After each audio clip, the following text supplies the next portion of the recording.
My name is Isa. I'm 18 years old. I'm a protester. It's my first time being arrested since I never been arrested before. We just get out from the MTR station, and just like 10 seconds or half a minute, the police came out and everyone started running. I think like 10 or 12 police was there, and I was being pulled down and also beat me up. They didn't hit my head, but my back and my legs. And soon I was being arrested. I think it's because of panic attack. I can't really remember what that few minutes happened. We are no longer living in the world or the city which we used to believe in. It's really traumatic for a lawyer to see or to witness that the legal system is crumbling because there seems to be no supervision or constraint on police power. The thousands arrested have relied on a small number of pro bono lawyers who have provided crucial help, particularly in the first 48 hours after their arrest. Among them is Amaz Chan. Sometimes you will feel a strong sense of helplessness and guiltiness because there may be more than one group of relatives or families or friends of the arrested person who seek your help at the same time. Here, family members are gathered outside North Point Police Station after Amaz's arrest, waiting for more information on their loved ones. Democracy is supposed to be. We're not in China either. We're in Hong Kong. My girlfriend and two of my colleagues have been arrested near Wan Chai, outside the southern playground.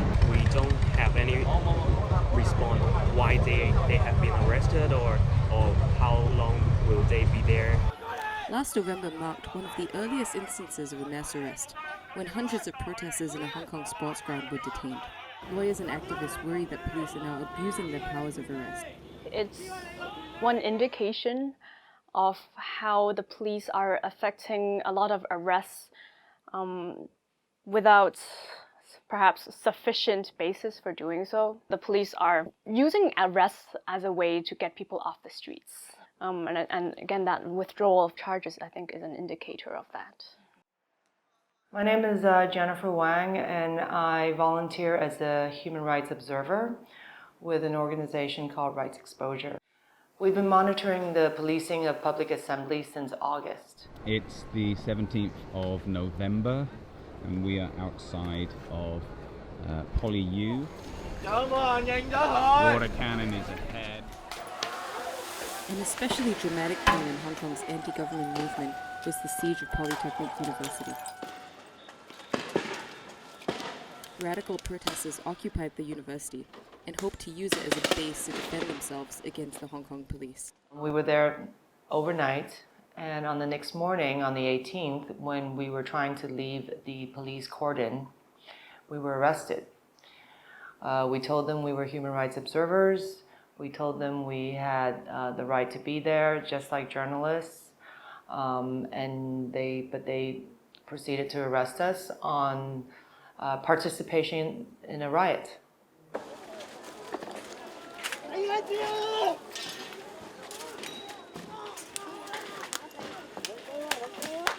The conflict at PolyU resulted in one of the biggest arrests of the movement.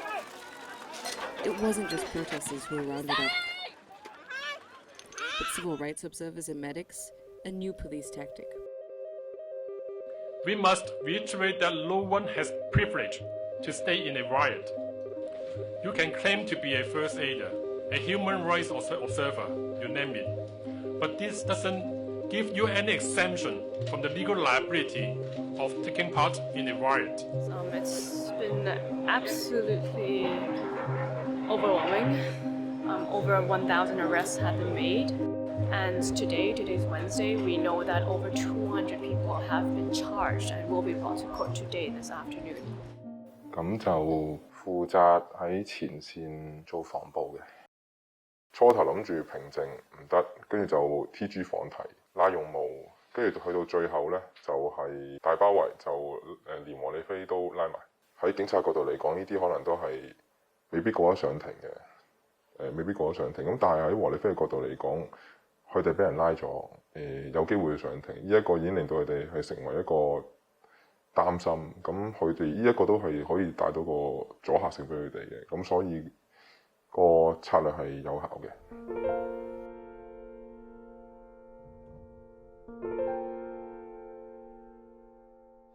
Arrested nearby my home.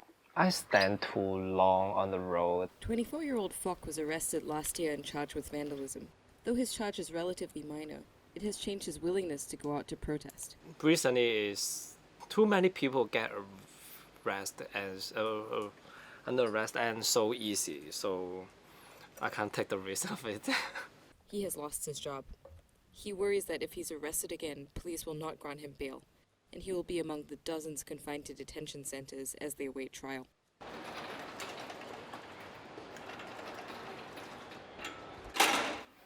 I just can't tell what this future is. This year, hundreds of people, including Fock, will go on trial for alleged offenses related to the protest movement. This is emerging as a new flashpoint for the movement and a moment of reckoning for the young protesters. I hope on the next court I will be innocent and then this case is closed trial. For me is the best ending.